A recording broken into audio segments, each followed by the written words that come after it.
Samantala mga kapuso, nagpapatuloy nga po yung pagdinig sa Sandigan Bayan kung saan kanina nga po ay si Senador Bong Revilla ay dinala roon, pati na rin si Janet Lim Napoles. At kanina nagtipon nga yung mga taga-suporta ni Senator Bong Revilla sa labas ng Sandigan Bayan at patunay raw ito ng pangako na hindi nila iiwan ang senador. May ulat on the spot si Salima Refran. Salima? Ngayon nga, hindi pa rin iniiwan ng mga taga-suporta niya si Senadora Bong Revilla. Dito tayo ngayon sa may Sandigan Bayan kung saan nagtipo na itong mga taga-suporta.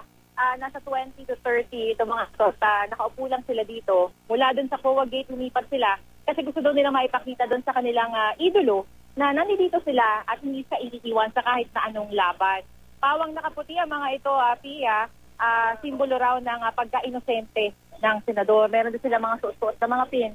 Ang nakasulat dito ay stop political persecution at saka yung nasa na ba ang daang matuwid. Ito daw yung mga tanong nila para kaya Pangulong Benigno Aquino. Sa ngayon nga, Pia, ay nakaupo lang sila dito at tahimik na naghihintay sa kung ano nga magiging resulta ng pagdinig sa loob. At sabi nila, walang iwanan, ulan man o umaraw. Pia? Maraming salamat, Salima, no, doon sa ulat mo. Pero linawin ko lang, no, meron ka bang nakita bukod doon sa mga sumusuporta kay Senator Bong Revilla? Meron ba yung iba na kumukontra naman?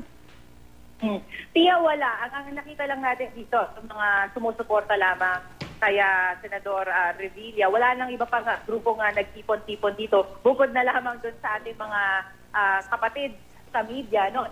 Ang dami rin namin dito. Aside from that, wala nang iba pang grupong nagtipon dito sa Sandigan Bayan. Pia.